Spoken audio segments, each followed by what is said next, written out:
What makes a being fall? Pride, ambition, or the desire to be something greater than it was created to be?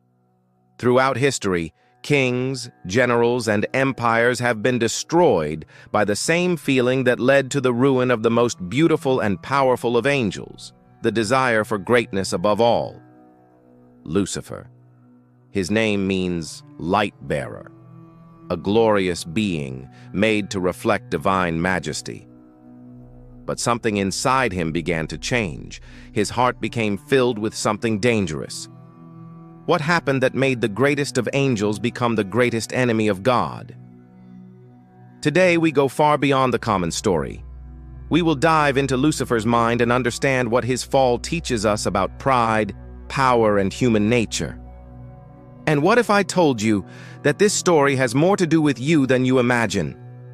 Let's find out. Before his fall, Lucifer was unlike any other. He was the most beautiful, the most intelligent, the most powerful among the angelic beings, described in Ezekiel 28:12-17 as the seal of perfection, full of wisdom and perfect in beauty. He stood at the very throne of God, reflecting his glory. But something began to change within him. A single thought, a single desire, one that seemed small at first but grew into something catastrophic. He no longer wanted to serve. He wanted to rule. He no longer wanted to reflect the glory of God. He wanted that glory for himself. This is where pride takes root. It doesn't begin as a raging fire, but as a small ember, whispering that we deserve more, that we should be above others, that we are not bound by the roles given to us. History is filled with the echoes of Lucifer's fall. Great leaders who were once admired, only to be destroyed by their own pride. Napoleon, who sought to conquer the world. Julius Caesar, betrayed by those he trusted. Even in modern times, we see individuals in power crumbling under their own hubris. Pride blinds, it consumes, and ultimately, it destroys. Lucifer's pride led him to the ultimate rebellion. I will ascend to the heavens. I will raise my throne above the stars of God. I will sit enthroned on the Mount of Assembly.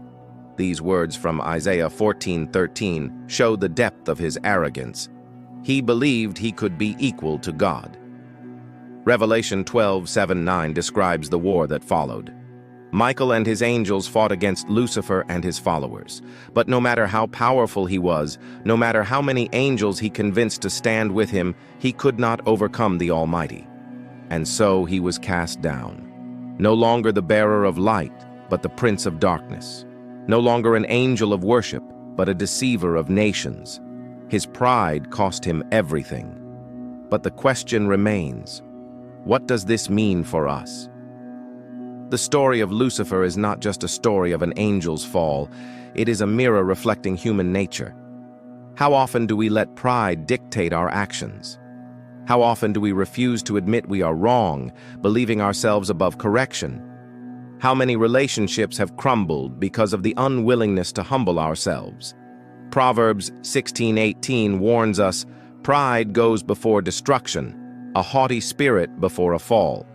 The very sin that cast Lucifer from heaven is the same that destroys lives today.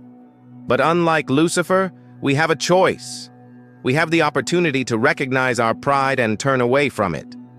James 4:6 tells us, God opposes the proud, but gives grace to the humble. We are not doomed to follow the same path. We can choose humility. We can choose grace. Pride may be the seed of destruction, but humility is the foundation of redemption. Lucifer's story serves as a warning, but also as a lesson. Will we repeat his mistake or will we learn from it? Even after his fall, Lucifer continues his work.